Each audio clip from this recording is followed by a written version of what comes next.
Selamat pagi dan selamat ketemu kembali dengan saya Ibu Trivena Bayen STH dalam pelajaran pendidikan agama Kristen untuk kelas 8 di semester yang ganjil ini, dan khususnya hari ini SMP Negeri 1 Kalawat kita boleh berjumpa semua siswa-siswi dengan keadaan yang diberkati oleh Tuhan. Dan hari ini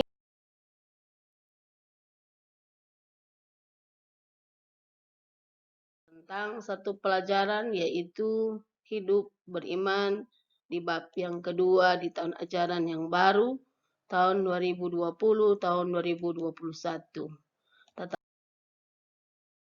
Berdoa terlebih dahulu, dan mari kita berdoa. Kami bersyukur kepadamu Bapa yang baik untuk semua anugerah yang telah Kau berikan pada kami, sehingga kami diperkenankan kembali untuk mengikuti pembelajaran pada hari ini. Sekalipun keadaan yang tidak memungkinkan untuk kami bertatap muka, tetapi pemeliharaan-Mu dan pembelajaran-Mu hari ini biarlah boleh berjalan dengan baik dan semuanya itu boleh berguna bagi kami semuanya. Demi nama Bapa, Anak, dan Roh Kudus. Amin. Tujuan pembelajaran kita hari ini adalah setelah mengikuti pembelajaran, peserta didik diharapkan dapat 1. Menjelaskan arti dan makna hidup berpengharapan. 2. Menyebutkan 5 contoh perilaku berpengharapan. Yang ketiga, menceritakan kembali pengalamannya tentang pengharapan yang dimiliki di tengah keraguan dan keputusasaan. Pertama, apa arti berpengharapan? Kita akan belajar arti pengalaman dari sebuah cerita dari seorang ibu yang bernama Monica. Di kota Tafatge, Afrika Utara, telah tinggal sebuah keluarga dengan 3 orang anak, dan ibunya bernama Monica dan bapaknya bernama Patrius, seorang pejabat tinggi di pemerintahan pada waktu itu. Sang ibu merupakan seorang Kristen yang taat, dan sang ayah adalah seorang pembenci kekristenan, suka mencemooh istrinya bila hendak mengajarkan iman Kristen kepada anak-anaknya. Anak yang sulung, di bawah pengaruh bapaknya, ia hidup dalam pesta pora, suka berfoya-foya dan hidup dalam pergaulan yang bebas. Melihat perilaku dari anak sulung itu, Ibu Monica tentu sangat sedih. Segala cara sudah dicoba untuk menyadarkannya, namun Ibu Monica selalu gagal. Tetapi Ibu Monica tidak pernah berputus asa, dengan sabar ia terus berusaha dan membimbing.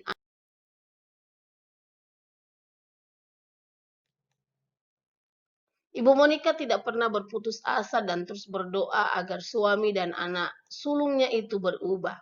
Isi doa dari Ibu Monica adalah demikian. Kiranya Tuhan yang Maha Baik dan Maha Kasih melindungi dan membimbing suami dan putraku ke jalan yang benar dan dikehendakinya. Dan doa ini dinaikkan oleh Ibu Monica selama bertahun-tahun lamanya dengan tekun dan sabar.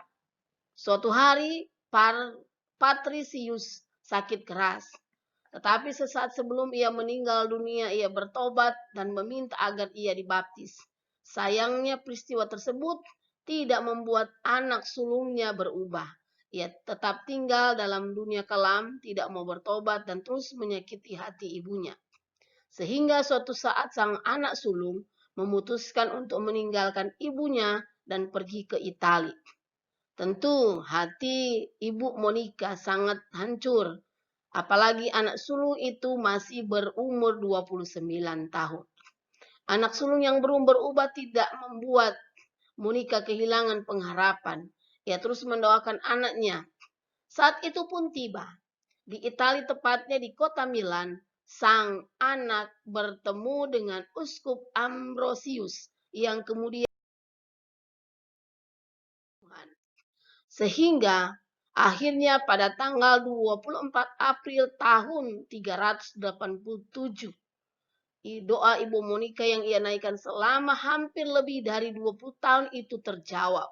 Hari itu anaknya memberi diri untuk dibaptis dan memutuskan hidup yang baru dan bertobat, serta meninggalkan semua dosa-dosanya. 7 bulan kemudian, sang anak kembali ke Afrika Utara dan kemudian menjadi uskup di Hippo pada umur 41 tahun.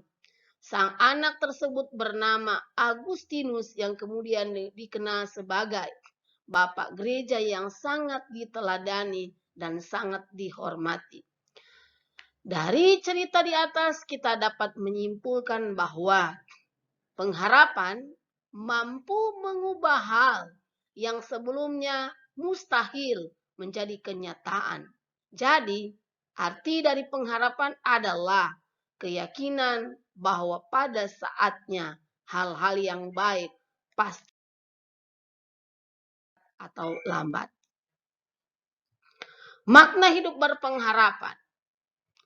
Di dalam pembelajaran kita, di situ menuliskan bahwa sejak Salomo wafat, kerajaan Israel terpecah dua. Tidak ada lagi raja yang dapat membawa bangsa itu mencapai masa kejayaan, seperti zaman Daud dan Salomo. Bangsa Israel menjadi tawanan dan dibuang ke Babel. Selama itu, bangsa Israel menanti-nantikan Allah untuk memulihkan mereka menjadi bangsa yang merdeka, makmur, seperti yang dimuatkan oleh para nabi. Di dalam Yesaya pasal 40 ayat 1-2 dan Mika pasal 5 ayat 1-2. Akan tetapi pengharapan itu atau pengharapan mereka tidak pernah terwujud. Karena selepas dari pembuangan di Babel, mereka mengalami pembuangan dari bangsa Mesir dan Syria dan kemudian Romawi. Tak kurang dari 500 tahun mereka mengalami penjajahan bangsa lain. Kehidupan perekonomian mereka sangat kacau dan kondisi keamanan mereka sangat-sangat buruk. Dalam keadaan demikian, umat Israel terbagi menjadi 2 kelompok besar. Kelompok yang pertama adalah mereka yang masih percaya kepada janji-janji Allah. Kelompok kedua, mereka yang sudah kehilangan pengharapan dan kepercayaan kepada janji Allah. Pada kelompok yang itu, bahwa ada satu orang yang bernama Simeon di dalam perjanjian baru yang terus menanti-nantikan Allah sang Mesias. Di dalam Lukas pasal yang kedua ayat 25 dijelaskan demikian. Adalah di Yerusalem seorang bernama Simeon. Ia seorang yang benar dan saleh yang menantikan penghiburan bagi Israel.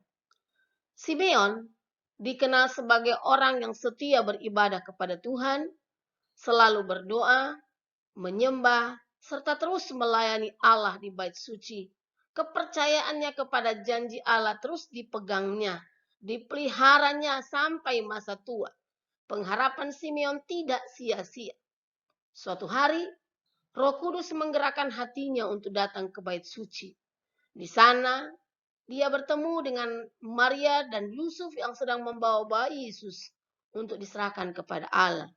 Sebagaimana aturan dalam hukum Taurat, 8 hari setelah Yesus dilahirkan harus dibawa di bait Allah untuk diserahkan kepada Allah.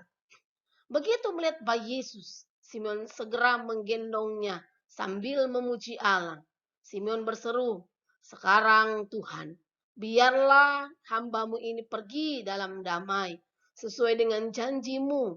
Engkau telah menyediakan bagi bangsa-bangsa lain dan menjadi kemuliaan bagi umatmu Israel." Dalam Lukas pasal 2 ayat 29-32, itulah pujian yang dinaikkan oleh Simeon kepada Allah.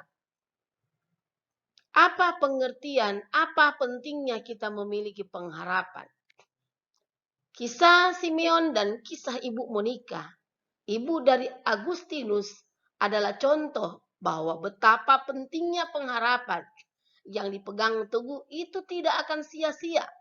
Bahwa pengharapan dari Simeon dan Ibu Monica pada akhirnya menjadi kenyataan. Dari Simeon dan Ibu Monica kita belajar bahwa penting sekali untuk hidup dalam pengharapan.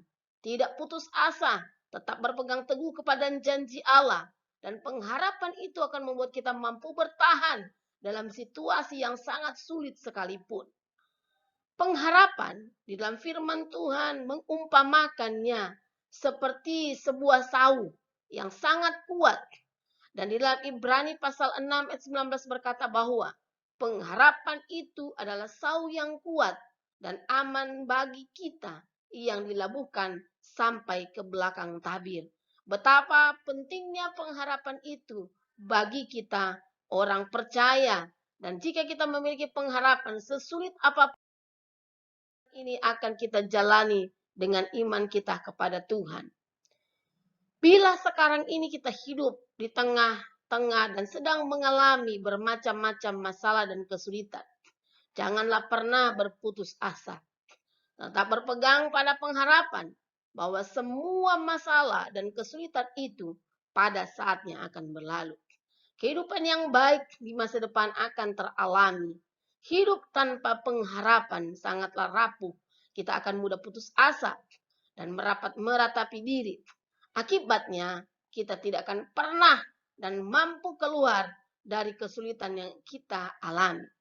Kunci dari hidup berpengharapan adalah 1. Bertekun dalam doa dan jangan berhenti berusaha. 2. Lakukan yang baik yang bisa kita lakukan. 3. Serahkan selebihnya kepada Tuhan. Sumber pengharapan kita adalah Tuhan. Tuhan tahu yang terbaik buat kita dan Tuhan tidak akan mengecewakan kita. Dan hari ini Ibu akan memberikan beberapa soal yang perlu adik-adik semuanya kerjakan di rumah adalah 1. Istilah tabel di bawah ini tentang ciri orang yang berpengharapan dan ciri orang yang tidak berpengharapan masing-masing 5. Yang kedua, buatlah sebuah karangan atau cerita tentang hidup berpengharapan. Ketiga, buatlah doa yang berisi tentang harapanmu kepada Tuhan. 4, apa kunci dari hidup berpengharapan? Dan sebelum kita mengakhiri pembelajaran kita hari ini, kita akan berdoa dan mari kita berdoa. Kami memuji kebesaran-Mu dan kebaikan-Mu Bapa di sorga karena hari ini kami telah selesai mengikuti pembelajaran pendidikan Abad Kristen. Kiranya apa yang kami dapatkan hari ini boleh bermanfaat dan kami boleh aplikasikan itu dalam kehidupan kami setiap hari. Berkatilah kami dan inilah doa kami dalam nama Bapa, Anak dan Roh Kudus kami berdoa. Amin.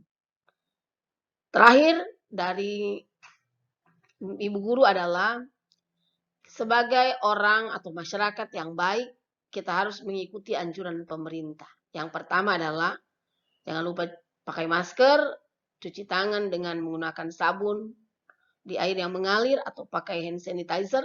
Yang ketiga, jaga jarak. Keempat, tinggal diam di rumah. Sekian, Tuhan Yesus memberkati kita semuanya dan shalom.